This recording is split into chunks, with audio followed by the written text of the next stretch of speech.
Blog Talk Radio.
Hello, friends, and thank you for joining me this day, this Sabbath, where we're going to be speaking about the last days, and I'm going to be bringing to you a number of varying texts from myriad sources, and hoping that you will write them down, or at least at some point look all of these individual scriptures and the content and the scope that they're found in from their original manuscripts, so that you can understand the connections and the parallels that I'm going to bring forth here. I'm not going to be able to cover a lot of these texts in their entirety, and I will be just really just touching small, minuscule parts of what is the broader context as far as the fullness of these manuscripts. And I would definitely recommend, if you have time, if you have space,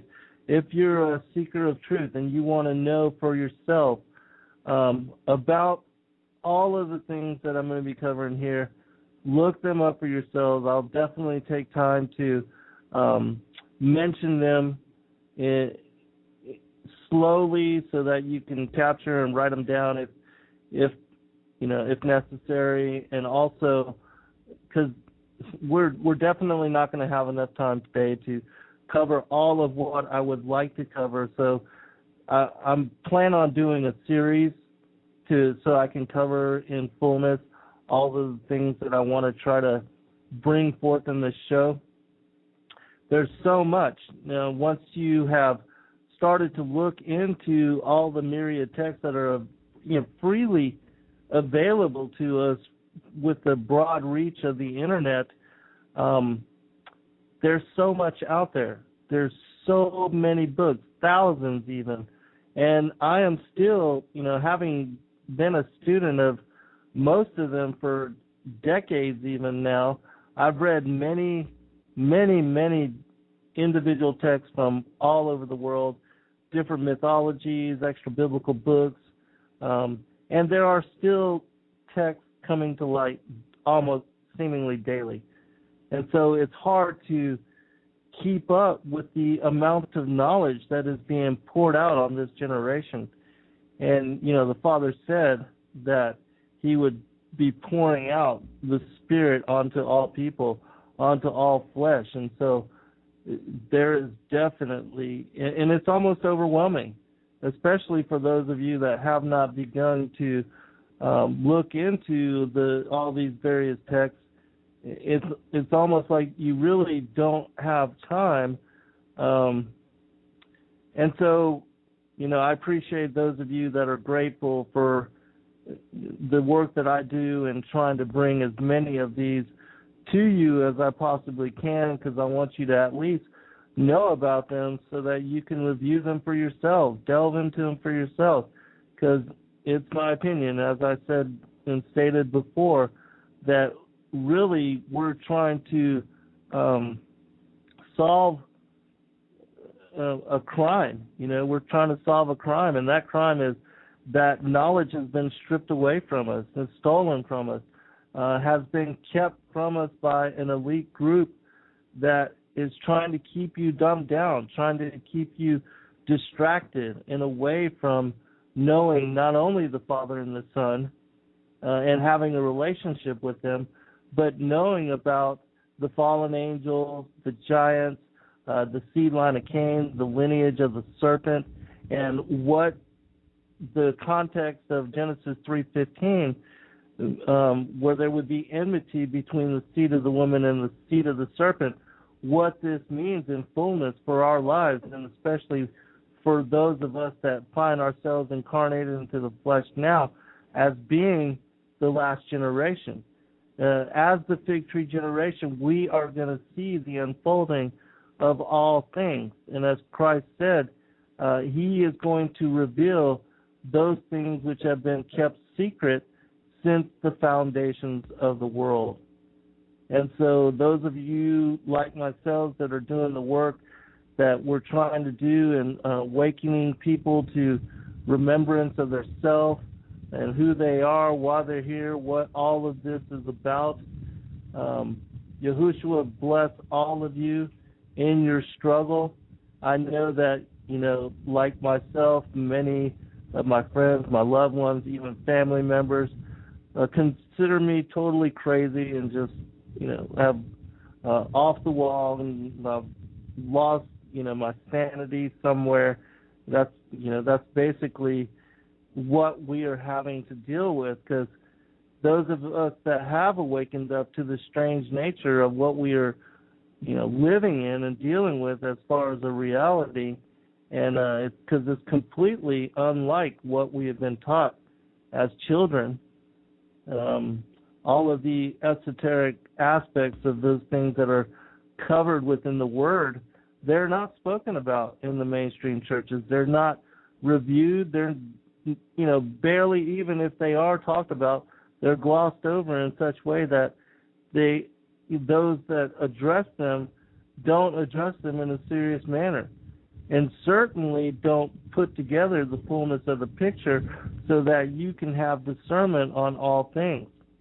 And so God bless all of those that are doing the work to wake people up in this late day and age where so many are suffering, and so many really are looking for those that have the answers, those that have been raised up by the Father and the Son to be watchmen, to be the foot washers, to sound the alarm, to blow the trumpet, and to assist you in this day and age to come to better understanding.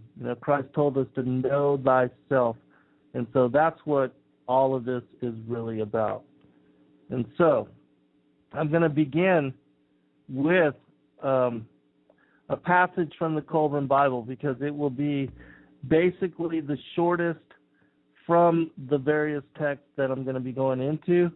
And then I'm going to try to cover, after that, the prophecy of the blue and red star Kachina in its fullness, and then I'm going to parallel and tie together passages from various extra-biblical and pseudepigraphal, apocryphal, Nag Hammadi books to connect to really what is the fullness of this revelation on the end of days.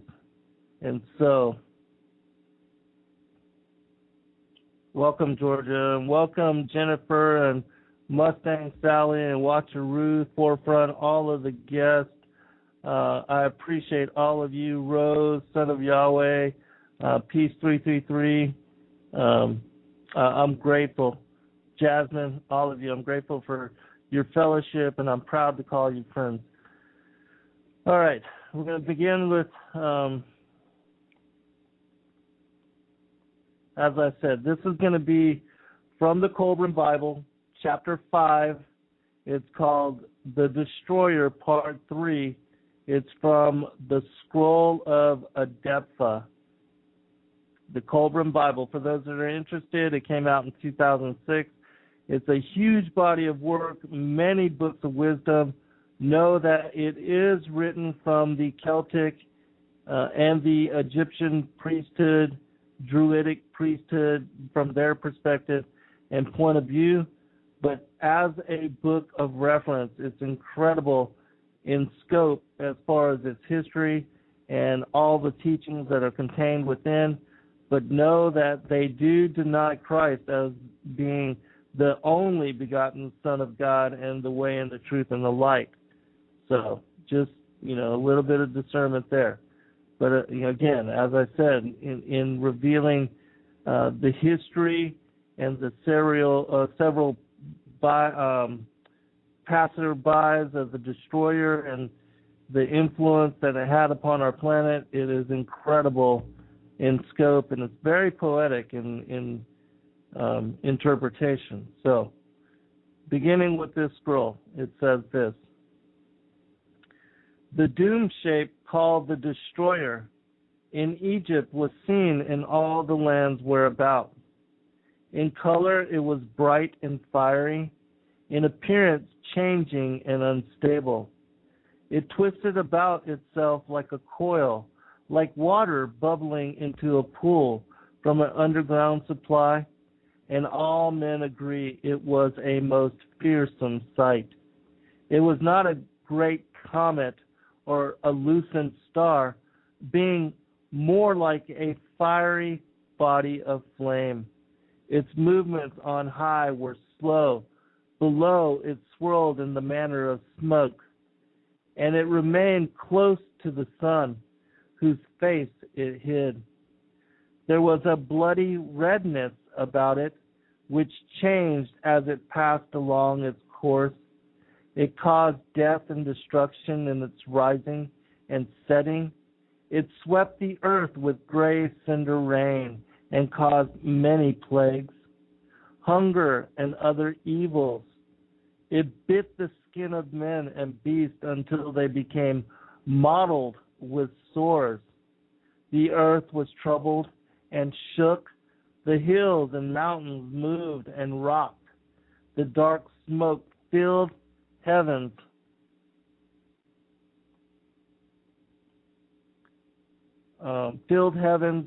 Bowed over earth, and a great howl came to the ears of men, borne to them upon the wings of the wind.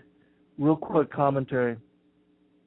In reading these various passages, you will see many similarities to the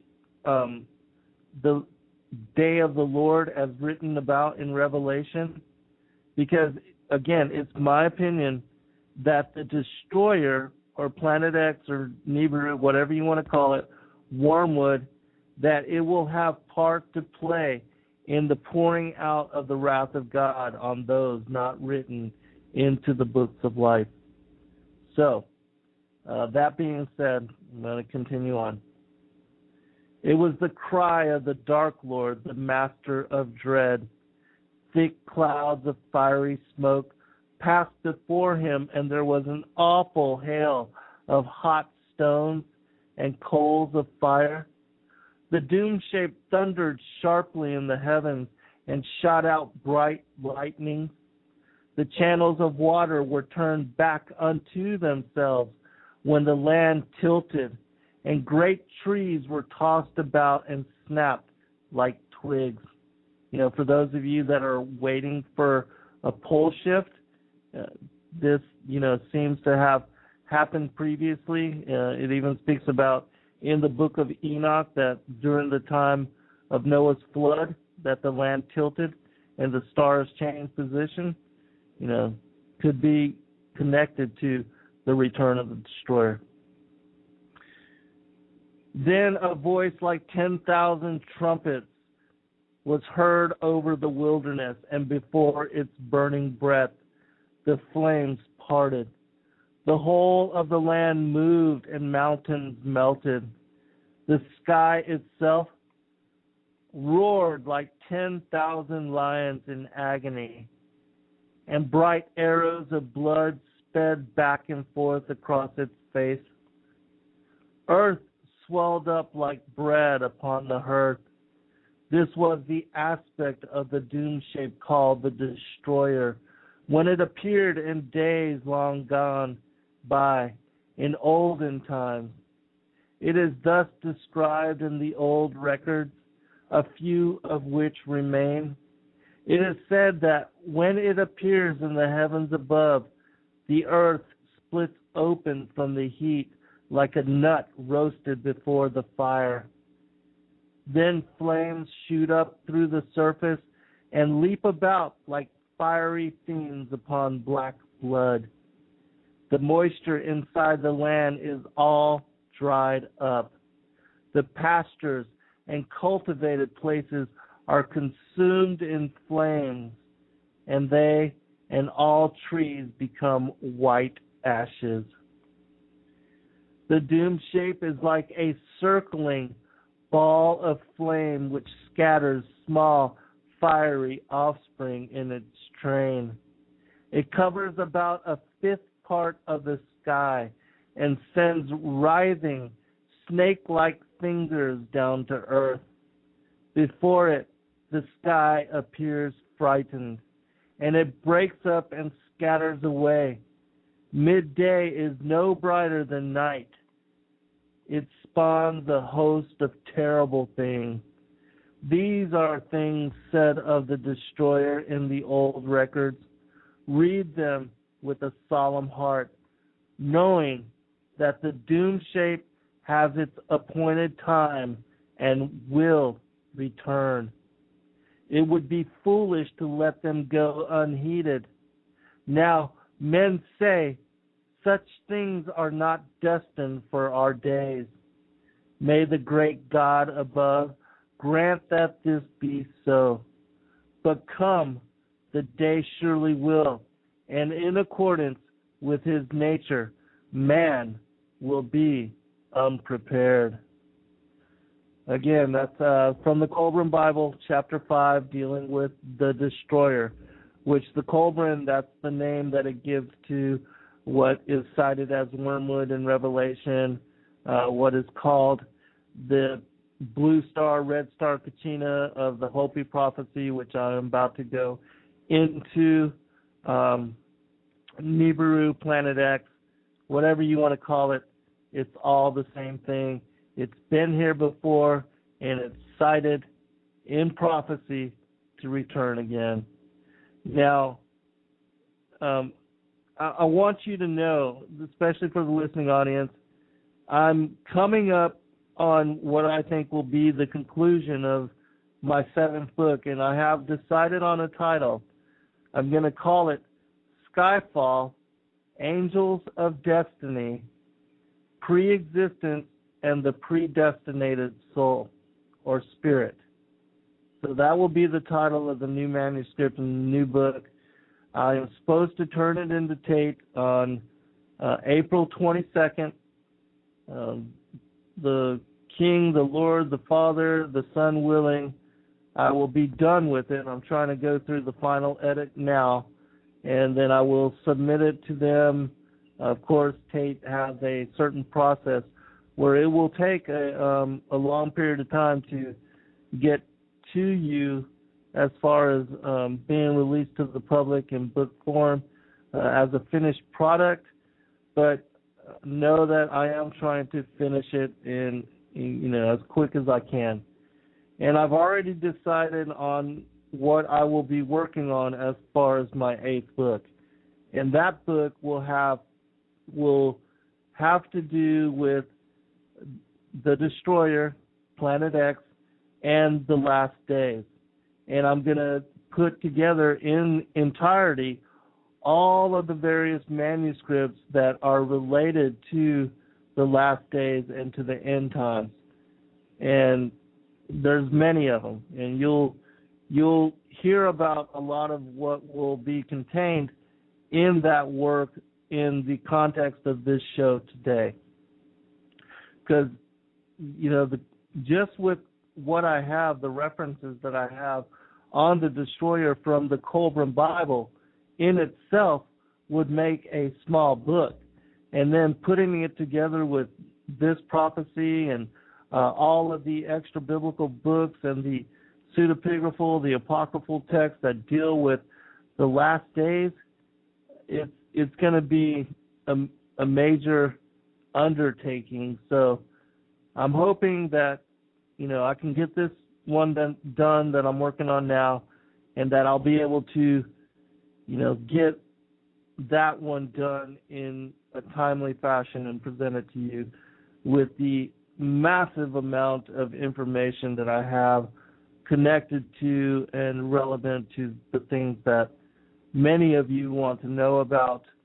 And so I'm going to make that available at some point.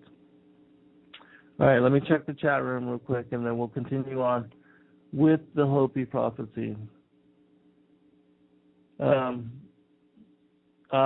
hoping that the title that I decided on, I hope that everybody likes it, and then I hope that, it will capture the essence of what I want to convey. Because there's so much already that I'm writing about in this 7th book. And I still have much to do, but all right, let's continue on. If you have any questions, of course, just put them into the chat room. I will try to answer them as I go along. All right. Continuing. Now I'm going to be reading from what was cited in 1994 by Dr. Robert Ghostwolf in his book, Last Cry. If you want to read the prophecy for yourself, it is contained in that book, which I have one of the copies from a long time ago. But this is only one part of what I will be going, what that book contains and what it covers. But the reason I'm going to be reading from this particular prophecy, and I'm going to try to read most of it in its fullness, because it's connected to what I just read as far as the Kolbrin Bible. And then we'll go into some biblical texts which also parallel and give confirmation to what I'm going to be reading from. And for those that are new to the show, because we have a lot of new listeners, a lot of people that are just discovering my work, I'd like to give this information in the various pieces, what I can of them, because as the word says, as the gospel says, out of the mouths of 2 or 3 witnesses shall the truth be established. And so these individual texts will be confirming witness for each other on the prophecies of the end of days, the last days, which we find ourselves in now. So,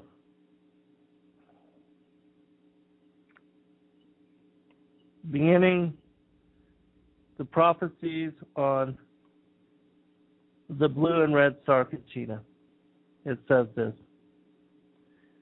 The story of the blue Kachina is a very old story, very old.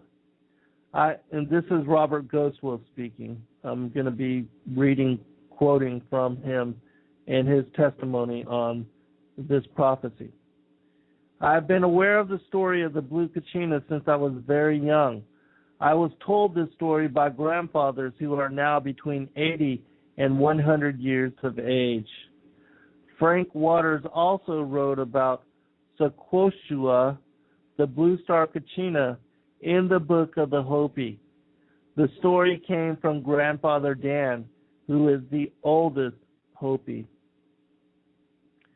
It was told to me that first the blue Kachina would start to be seen at the dances and would make his appearance known to the children in the plaza during the night dance. This event would tell us that the end times are very near, and then the blue star Kachina would physically appear in our heavens, which would mean that we were in the end times. In the final days, we will look up in our heavens, and we will witness the return of the two brothers who helped create this world in the birthing time. Now, I want to speak about this, what he's talking about right here as helping to create this world. I cover this in my 6th book in the based on the Genesis timeline, because in what he's speaking about is how the Father, Yahushua and Yahweh Elohim, how they utilized Nibiru and allowed it to be captured and become part of this solar system, this planetary system, and that when it first became part of this particular system, it was brought into confrontation with Tiamat, or what is cited in Job as Rahab.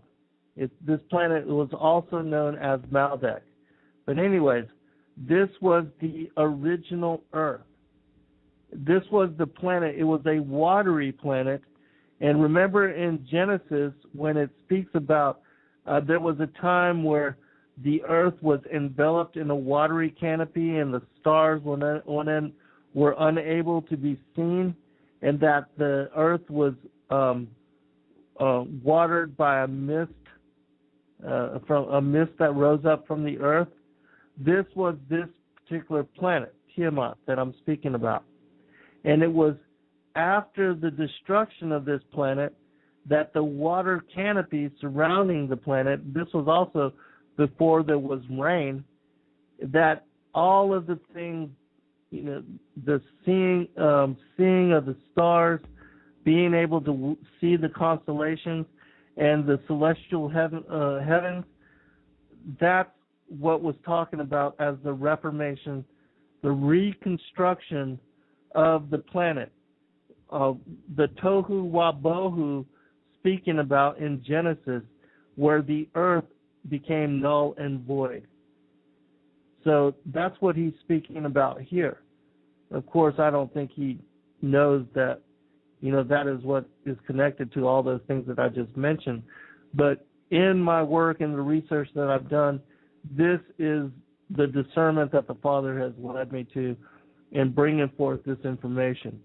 And so, for those that are still new to my work, when this planet was destroyed, then this is the planet where the asteroid belt now is. This planet switched orbital position with Mars, and it was placed into where we currently, are, where the new Earth, cited as the Sumerians as being key. This is the new planet, and this is also the incident that is cited in Jeremiah as being the destruction of the first world age. All of these things are in my books. You'll have to look into those for further detail on what it is I'm talking about here. But just know that That's what Robert Ghostwolf is talking about when he says that, where it says, we will witness the return of the two brothers who helped create this world in the birthing time. Continuing. Pogang Hoya is the guardian of our North Pole, and his brother Palangawa Hoya is the guardian of the South Pole. In the final days, the blue star Kachina will come to be with his nephews, and they will return the Earth to its natural rotation, which is counterclockwise. Now, another passage from the Kolbrin Bible, which for those that are interested in reading a little bit more about the destruction of the First World Age, the Kolbrin Bible also cites this particular incident and gives a very eloquent description of what occurred during that particular time. It's called the creation and recreation. But anyways, what is interesting about that particular passage that I'm citing about the destruction of the First World Age is that it says this, and this will give confirmation that, Nibiru is followed by other bodies, which was interesting to me because until I had read this reference, I had thought the destroyer to be just a singular object, but it is not. It is multiple. So it says this, and this is, again, a quote from the Kolbrin Bible just to give confirmation of this, what is cited in this prophecy. It says this. The first sky monster was joined by another which swallowed the tail of the one going before. But the two could not be seen at once. The sky monster reigned and raged above earth, doing battle to possess it. But the many-bladed sword of God cut them in pieces, and their falling bodies enlarged the land and the sea. In this manner, the first earth was destroyed by calamity, descending from out of the skies.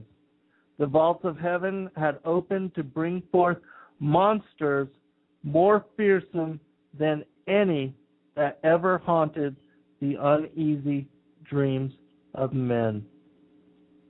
So I just wanted to give you that reference.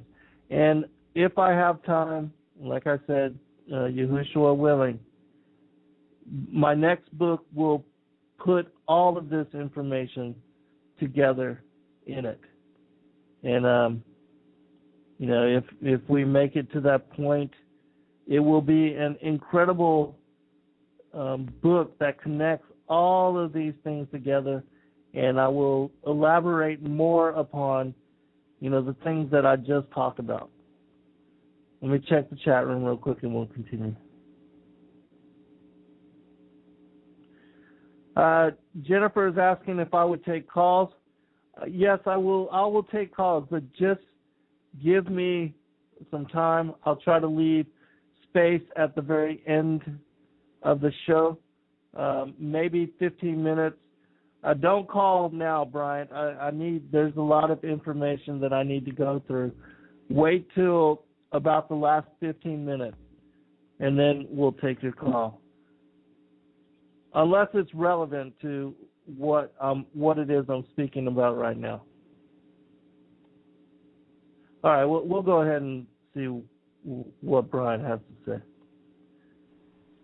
Hello, Brian, are you there? Yes, I am here. Good afternoon. I want to speak about what you were talking about just now. Basically, what happens when we're talking about the astronomical forces that goes on outside the borders of our world, that the moon's anus is Hitler's joke. Niggers. Okay, dude, yeah, whatever. He's just a troll, so we're going to kick him from the chat room. So he's one of those that's just to try to disrupt the call. So anyways, yeah, so sad. So we're not going to take calls from people like that, and I apologize for, his idiocy. So anyways, we're going to continue on. All right. I apologize that we have people like that trying to, disrupt the show and always trying to cause problems. And that's one of the reasons why I decided a long time ago to not take calls, because we get, we get people like that trying to take up space and time. Anyways, so I kicked them from the chat room. If we get more people like that, please just let me know, those of you that I trust, and I'll just kick them out as soon as I can. But know that I'm a one-man show, so I'm trying to, bring forth this information, and when I do, I don't have time to monitor the chat room. So, anyways, continuing on. About the destroyer. This fact is evidenced in many petroglyphs that speak of the zodiac, and within the Mayan and Egyptian pyramids. The rotation of the earth has been manipulated by not so benevolent star beings. The twins will be seen in our northwestern skies. They will come and visit to see who still remembered the original teaching, flying in their padawabotas, or flying shields. They will bring many of their star family with them in the final day. Now, I'm going to comment about this because I've been teaching for a very long time now about how it is that the strong delusion will be connected to the ancient aliens being cited as the creators, the benefactors, the gods of humanity. And that even the History Channel and on the series on the ancient aliens, that's the premise that they're trying to set up. Even, with the whole theory of evolution, you watch, they're going to say that the missing link is that the Star Brothers, or the Anunnaki, the fallen angels, the demonic presence that's cited in the book of Enoch, that these beings are the creators of humanity, and that it was their interdiction and their creating, so-called manipulating the DNA and doing the genetic experimentation that brought us into being. And that is false. That's a fallacy. It's totally not true. They did, in fact, they did manipulate and try to create a slave race. But this particular individual that they worked on was a pre-Adamic type of Bigfoot type creature. And the Father judged them, destroyed Atlantis, and, many times brought judgment against them many times for the things that they were trying to do. And so you will see that will be the premise that so many will be trying to establish, that these particular fallen angels are our creators. And so many that follow the New Age teachings, that are involved and don't have discernment on the gospel and the things that are taught in the Word, they will be willing to bow down before these fallen angels. Let me make sure that we don't have any more trolls in the chat room. Okay. All right, continuing.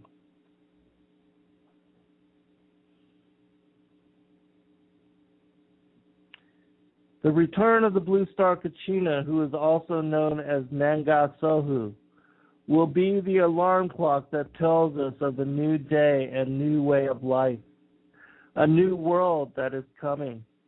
This is where the changes will begin. They will start as fires that burn within us, and we will burn up with the desires and conflicts if we do not remember the original teachings and return to the peaceful way of life.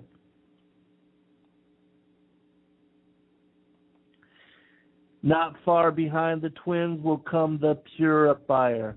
Now this is what is cited in the Kolbrin as being the destroyer, or in Revelation as being wormwood. The red Kachina, who will bring the day of purification. On this day, the earth, her creatures, and all life as we know it will change forever. There will be messengers that will precede this coming of the purifier. They will leave messages to those on earth who remember the old ways. The message will be found written in the living stone through the sacred grains and even the waters.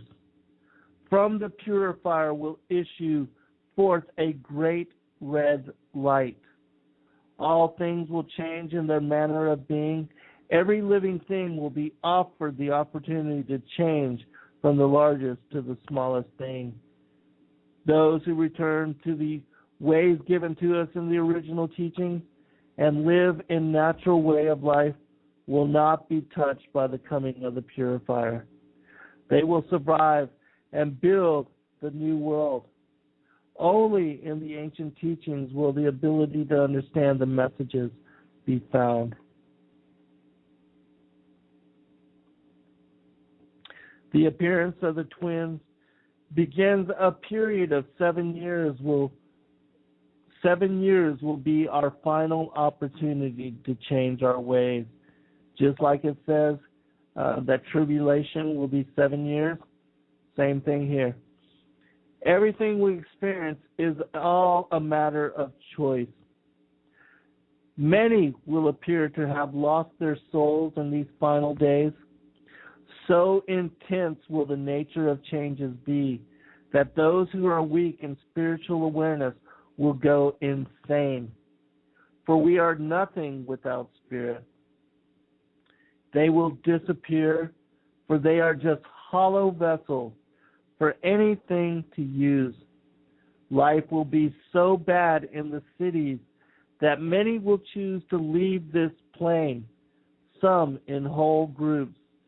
Reminds me of Heaven's Gate, with the mass suicide of all those people together, believing that that was the way that they were going to be able to join the space brothers that had come in a comet for them. For those that don't know, look up Heaven's Gate. That's part of the insanity that will be repeated in the days that we find ourselves in. Only those who return to the values of the old ways will be able to find peace of mind. For in the earth we shall find relief from the madness that will be all around us. It will be very hard time for women with children, for they will be shunned, and many of the children in these times will be unnatural. Reminds me of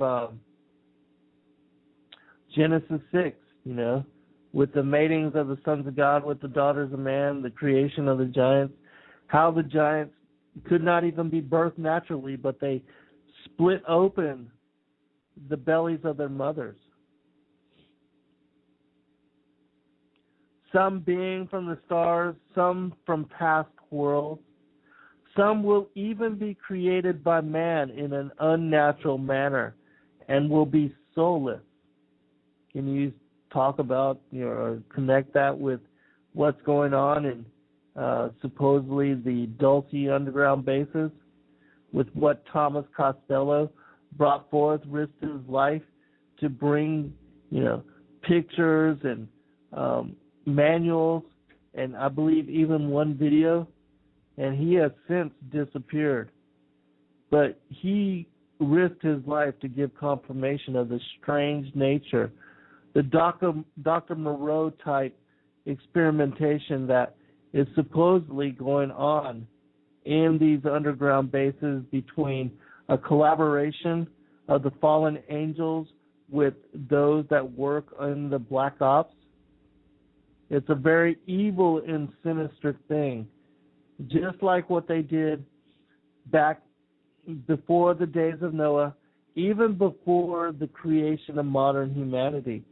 Berosus gives us an accounting of the many different hybrid-type creatures and beings that the fallen ones created before the Father created his own special creature, Adam and Eve. And he did so as a punishment to the fallen angels for trying to create a slave race, for trying to make fit extensions for themselves to possess and be able to manipulate and act upon this plane of existence.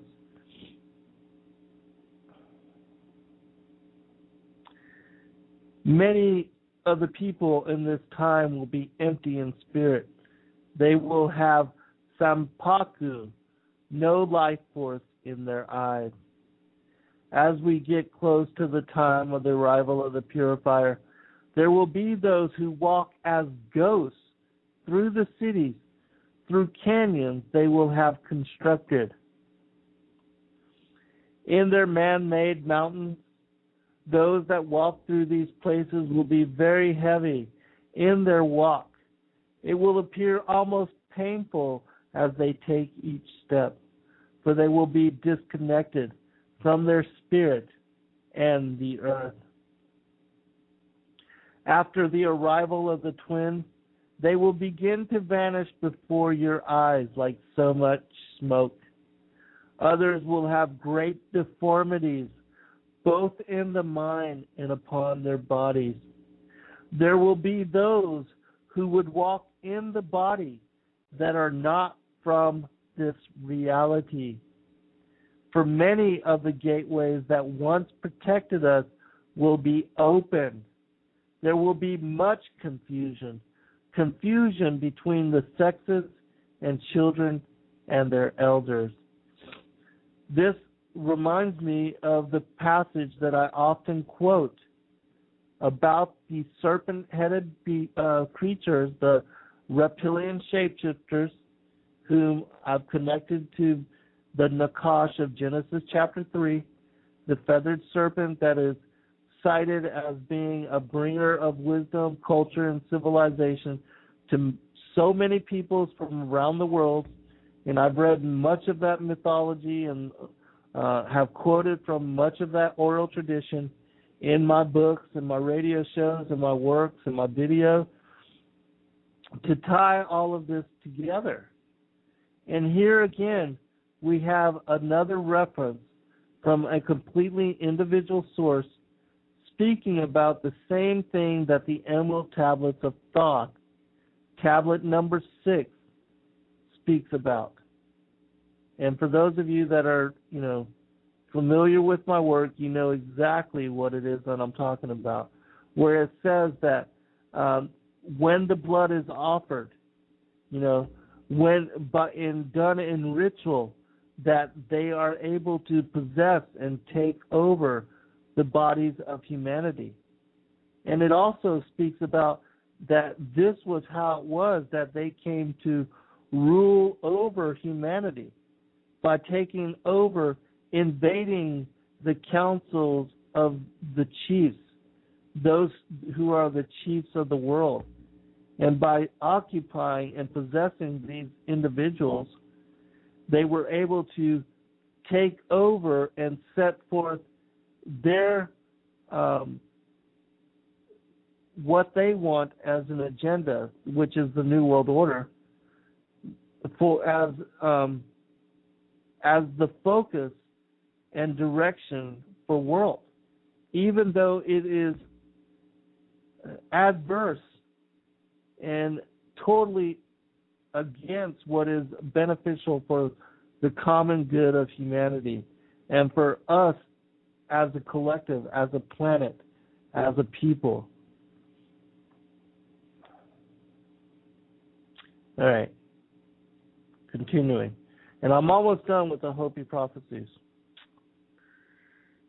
I know we're quickly running out of time. I'm going to try to cover what I can, but as I said, I'm going to do a series, an ongoing series, maybe 2 or 3 episodes on this particular topic that I'm speaking about, so that I can bring more of this information and the strange connections that I found with, the gospel and these things that are cited in so many varying and differing places. Says this: life will get very perverted. There will be little social order in these times. Many will ask for the mountains themselves to fall upon them, just to end their misery. Now, is that not a reference to, in Revelation, I believe it's Revelation 6, where the elites that go into their underground bases, into their underground structures, and with the coming of the Lord and then realizing that they're not written into the book of life, that they ask for the stones to fall on them. They ask for the mountains to fall on them. And this is also the time where death will elude those that are seeking it. All right, continuing. So, many will ask for the mountains themselves to fall upon them just to end their misery. And still others will appear as if untouched for what is occurring. The ones who remember the original teachings and have reconnected their hearts and spirit, those who remember who their mother and father is, the Pahana, who have left to live in the mountains and forests. When the purifier comes, we will see him first as a small red star, which will come very close and sit in our heavens watching us to see how well we have remembered the sacred teachings. I want to also say this before continuing, that in the very many passages which are connected to the destroyer from the Kolbrin Bible, it speaks about how this destroyer is red in appearance. And it also says that there is a red dust that follows it in its passing, and that when it comes close to the planet, it envelops the planet in this red dust, which turns the oceans and the rivers blood red, which is also another one of the signs of the day of the Lord. And so I'll tie all these things together when I go into the biblical text. And I'll read, maybe in the next show, I'll read the passages which are connected to that particular dust and the phenomena, because it speaks about it plainly in the Kolbrin Bible.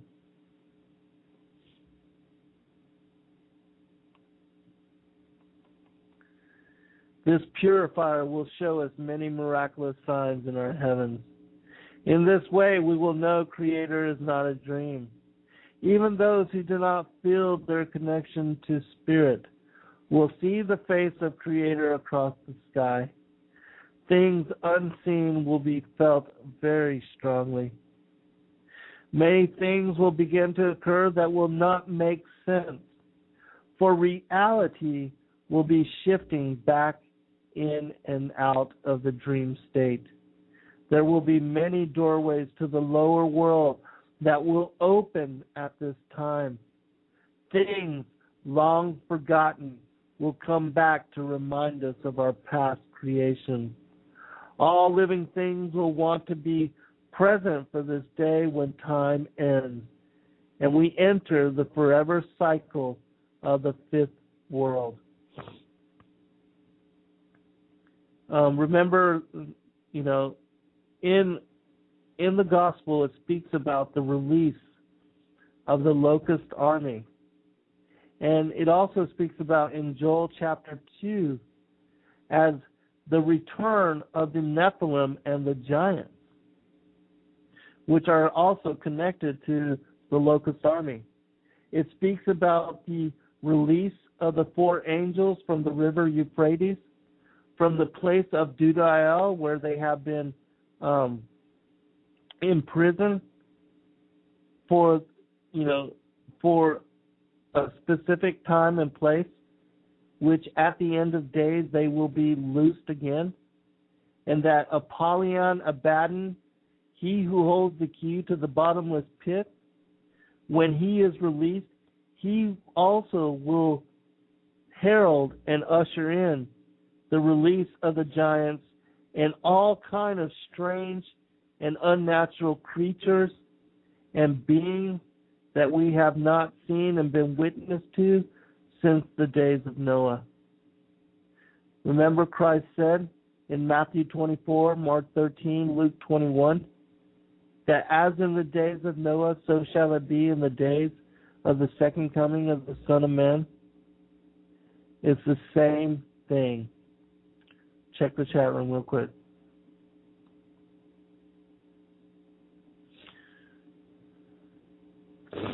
Welcome everybody else that has joined us, Cairo and Gray and all the many guests, and John.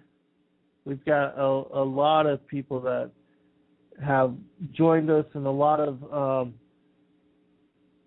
people that I don't recognize that are new listeners. So I appreciate all of you, Sherry, and there's some names I can't even see, but Yahushua Reigns. Thank all of you, Truth Now, for joining us. I appreciate your fellowship, and I appreciate your questions, and I thank you for your integrity.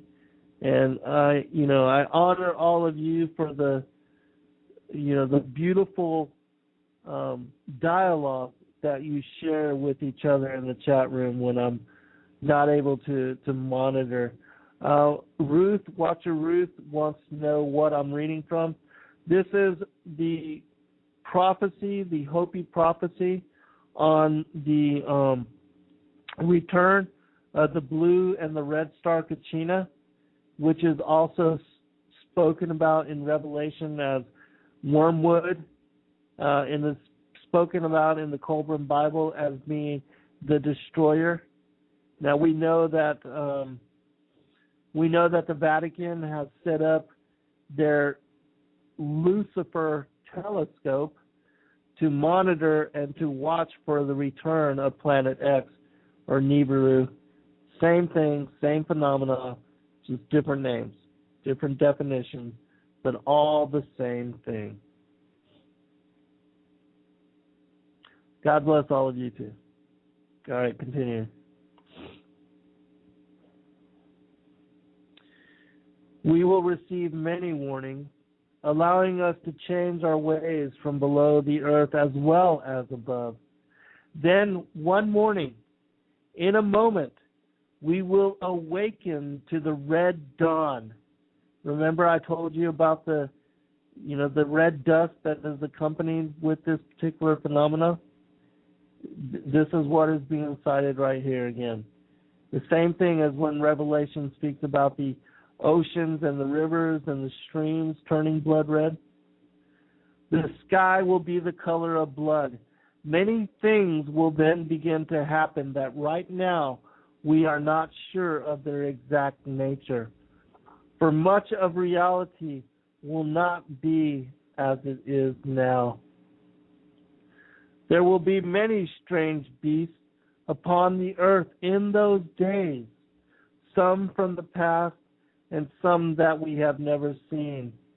The nature of mankind will appear strange in these times. We will walk between the worlds, and we will house many spirits even within our bodies. Same thing as what I was speaking about just a little bit earlier. After a time, we will again walk with our brothers from the stars and rebuild this earth, but not until the purifier has left his mark upon the universe. No thing living will go untouched, here or in the heavens. The way through this time, it is said, is to be found in our hearts and reuniting with our spiritual self, getting simple and returning to living with and upon the earth and in harmony with her creatures. Remembering that we are the caretakers, the fire keepers of the Spirit, our relatives from the stars are coming home to see how we have fared in our journey. Now, I would equate what they're speaking about here as being the return of Yahushua and his legions of angels, and not the ancient aliens that are going to parade around as our creators. Because remember, Satan comes first. The Antichrist comes first. And then Yahushua comes to settle the score, to separate the harvest, the wheat from the tares, the goat from the sheep, the wise from the foolish virgins, those who follow the left-hand path from those who follow the right, the seed of the serpent from the seed of the woman, the line of Cain from the line of Seth. So just know that, because I don't want you to get caught up in this strange, the strong delusion. All right. Now, I'm trying to decide what it is I'm going to go into, because I'm not going to have too much more time. So I think the next text that I'm going to bring forth and that we'll go into is from the Ascension of Isaiah. The Ascension of Isaiah, which is an incredibly profound book. It's part of the pseudepigraphal text from first century CE. And this particular text gives a revelation of, just like the second book of Enoch, Isaiah in this text is taken up through the 10 heavens. And he's also brought into the 10 heavens to be a witness to the Father sending his Son, Yahushua, down through the heavens to incarnate into the body of Mary as a child. And he also is in vision witness to how he lives and brings forth his ministry, and then is crucified, and after being crucified, rises again 3 days later, and then, in between the 3 days, he ascends down into hell, and he breaks open the gates of brass, the doors of iron, and leads all of the patriarchs that were then in Sheol as part of the first resurrection back into paradise. And Isaiah in this particular text is given a vision of all these things. But he also makes mention of the last days and gives reference to the times that we are in right now.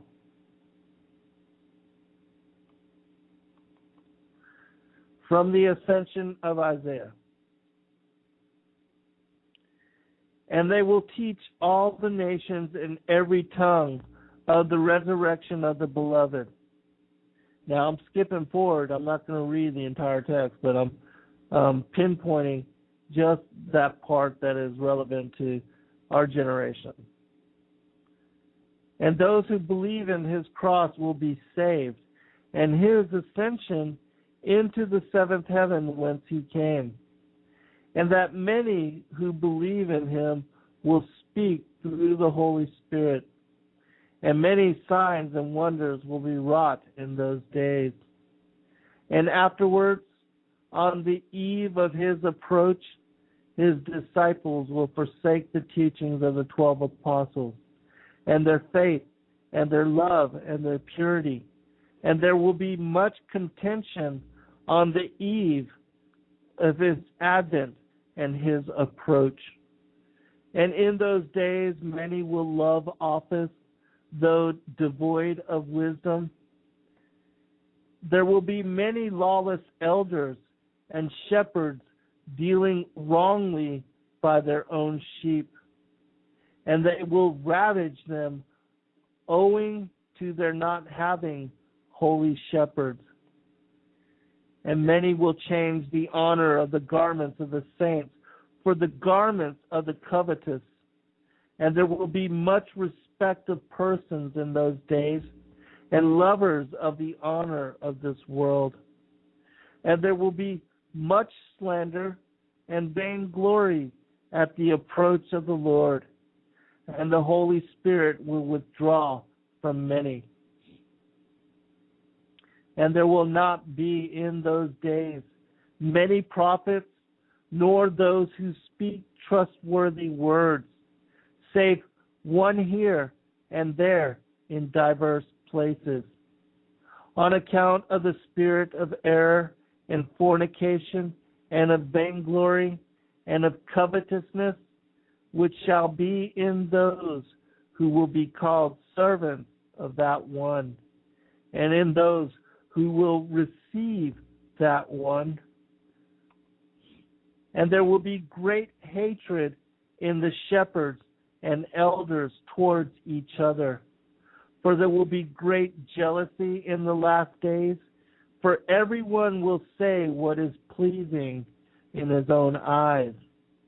And they will make of none effect the prophecy of the prophets, which were before me, and these my visions also will they make of none effect, in order to speak after the impulse of their own hearts. That was from chapter 3 of the Ascension of Isaiah. I'm going to read now a little bit from chapter 4, and then we'll see where we are. And I might be able to go into one other text. And now, Hezekiah and Joseph, my son, these are the days of completion of the world. After it is consummated, Beliar, the great ruler, the king of this world, will descend, who hath ruled in it since it came into being. Yea, he will descend from his firmament in the likeness of a man, a lawless king, the slayer of his mother, who himself even this king. Remember in Isaiah chapter 14, in Ezekiel chapter 28, it says that in the last days, Satan, or who is referred to as Lucifer in Isaiah chapter 14, that he will take on the likeness of a man, and that he will be brought to the death of a man in sight of those who worship him as God and as king. And so, and for those that don't know what I'm speaking about, refer to Isaiah chapter 14 and Ezekiel chapter 28, because both of them are well-known scriptures and passages that are associated to Satan and to his place of habitation before his fall, speaking about, what he was like and who he was before being banished from the heavens, when iniquity was found within him. All right. Continuing.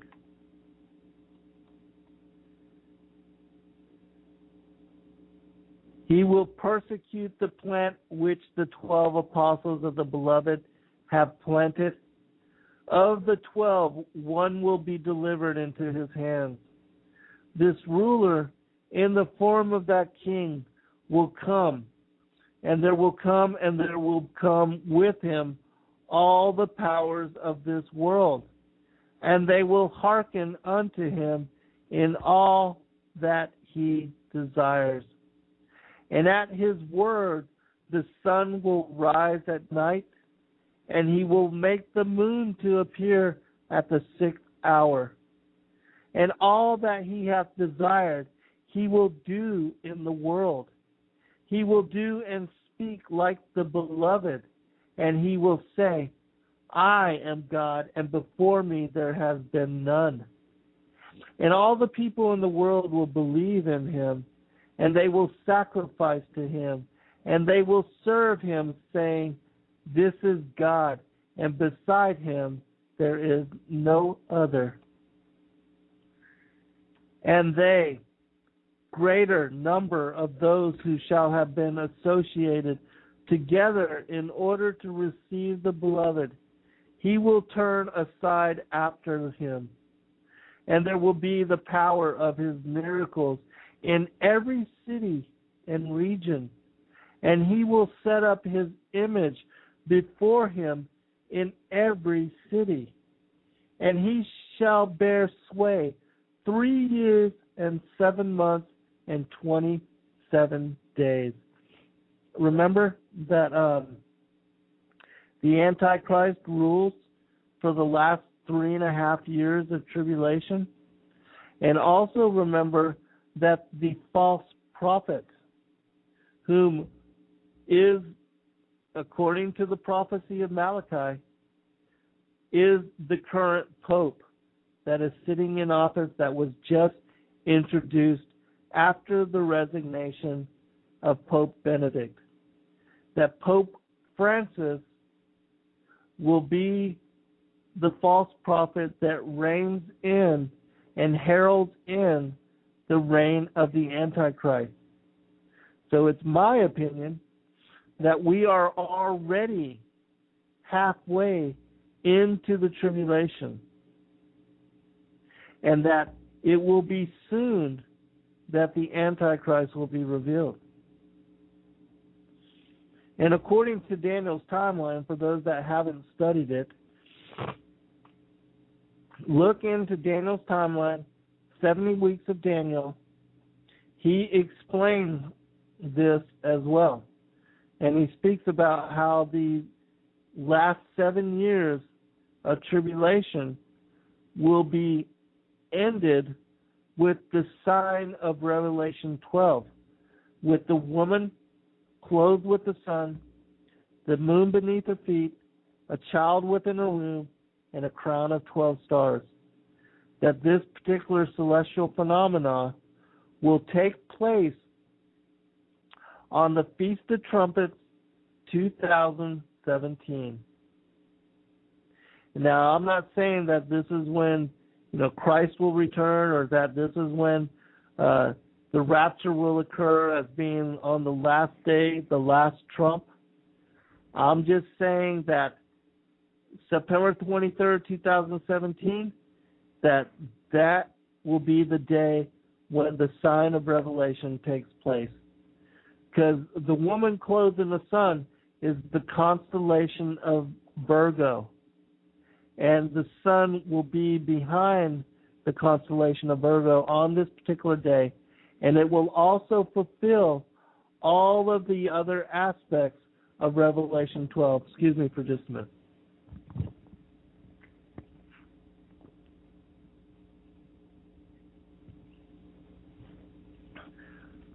For those that are not familiar, look it up for yourself. Look up the particular passage that I'm speaking about.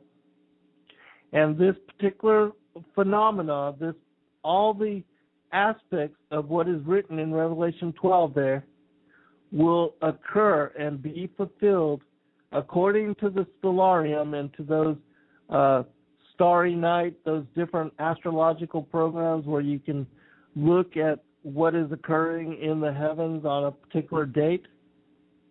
That day Revelation 12 will be fulfilled. All right, continuing.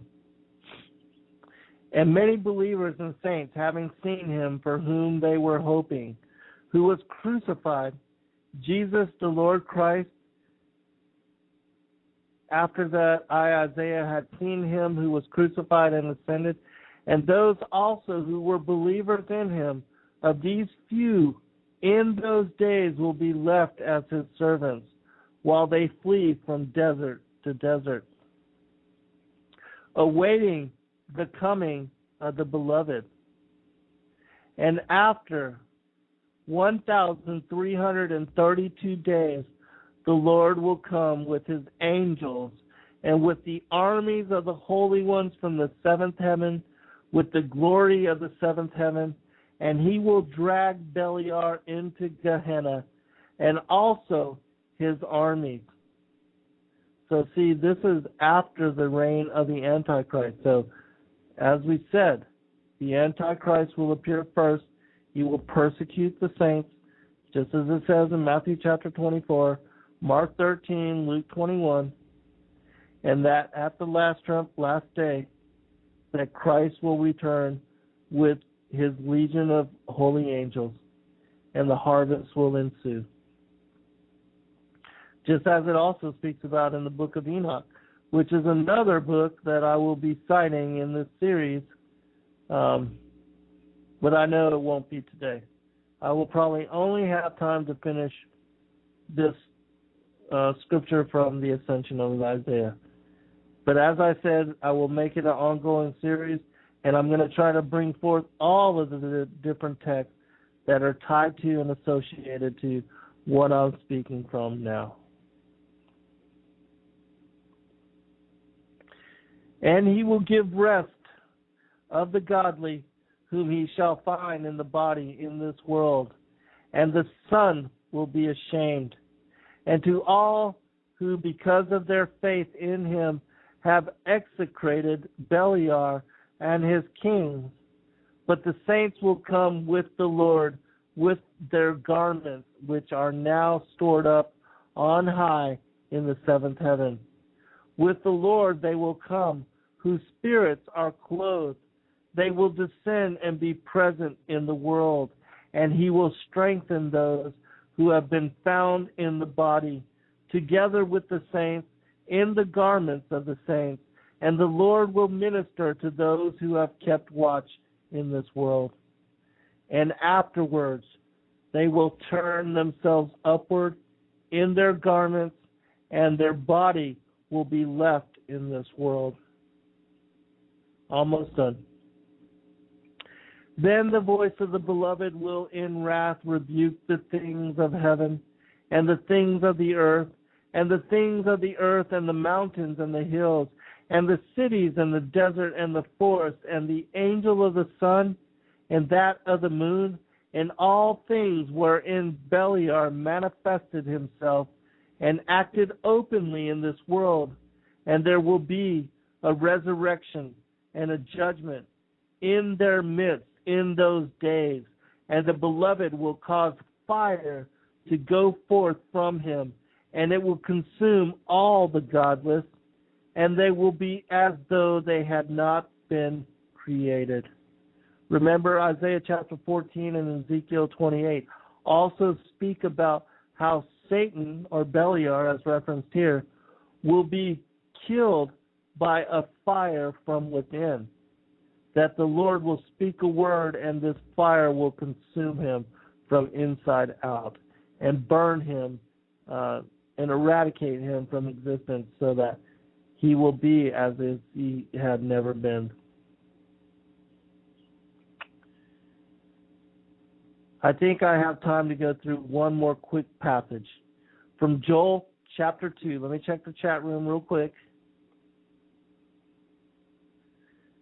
I know that, some of this is scary, and that it's, difficult for people to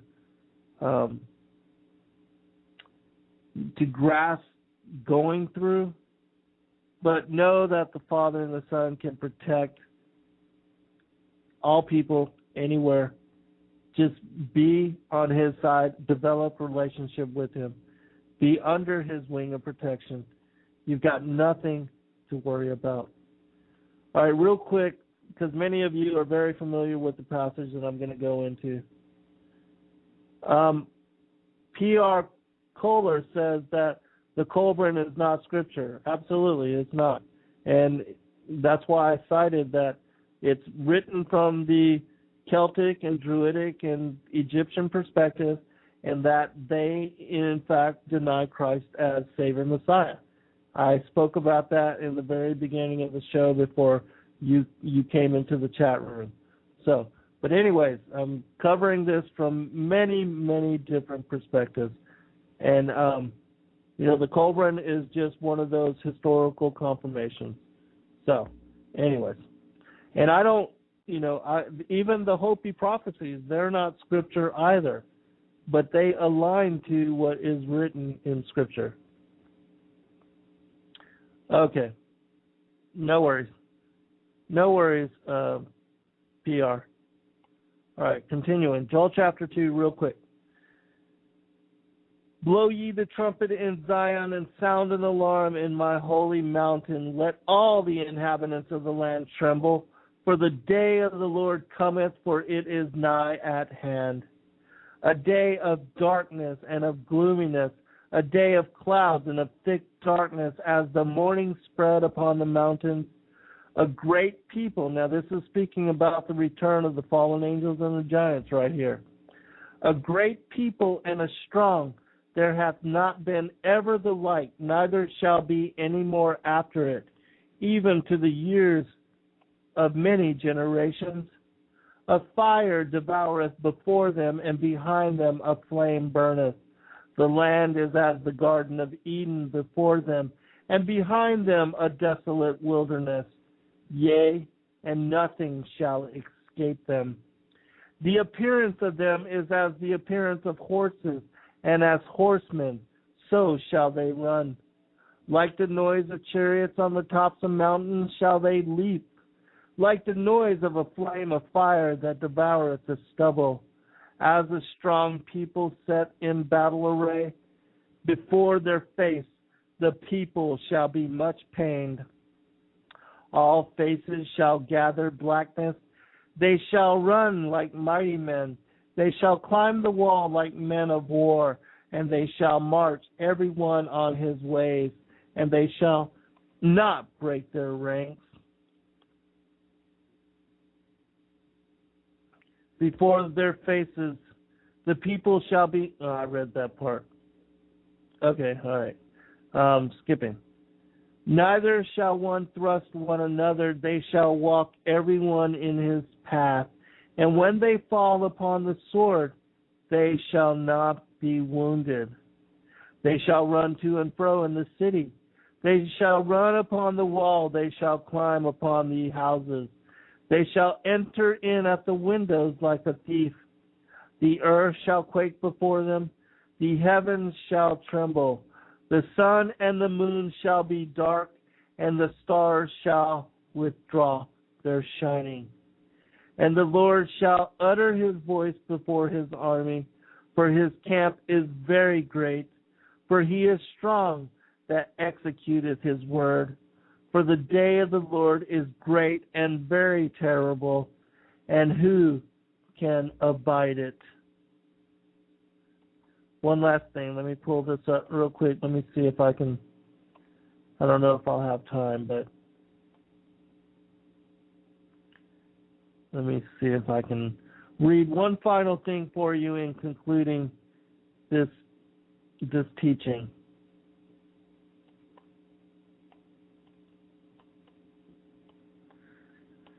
Okay. All right, I think I've got it. Hold on one second. Okay, these particular passages that I've been reading from, they are also associated to what is spoken about in Matthew chapter 24 and in Revelation, where it speaks about the sixth seal. It says this, Immediately, this is from Matthew 24, immediately after the tribulation of those days shall the sun be darkened, and the moon shall not give her light. And then shall appear the sign of the Son of Man in heaven, and then shall all the tribes of the earth mourn. Matthew chapter 24, verse 29. Remember, it says, after the tribulation of those days. Now, the sixth seal from Revelation 6 says this. And I beheld when he had opened the sixth seal, and lo, there was a great earthquake, and the sun became black as sackcloth of hair, and the moon became as blood. Revelation 6, verse 12. A few verses later. And said to the mountains and rocks, fall on us and hide us from the face of him that sitteth on the throne, and from the wrath of the Lamb, for the great day of his wrath is come, and who shall be able to stand? Remember in the Hopi prophecy where it speaks about that those that go into their underground bases that are trying to hide from the wrath of the Lamb? It's the same thing as being spoken about right here in Revelation 6. And so I'm going to have to end it there. I will pick up and follow through with this teaching on the next show. I apologize. I don't plan on taking calls because I just don't know if I can trust it. You know, with all the trolls that have been following the show and that have been trying to disrupt it. But at some point, if I do know you and I see that you've been in the chat room for a long time and I can trust you, I will open up the phone lines and take your calls. But I just don't want to give any space and time to those that, you know, have been trolling and disrupting the program. So I just pray that the Father leads you and guides you in discernment and protect and watch over you, your families, your children. And again, believe nothing that I say. Study all this for yourself. Confirm it for yourself. Take it to the Lord and ask Him for discernment on all these things. Yahushua bless all of you. Till next Saturday. God bless all.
Good night, all.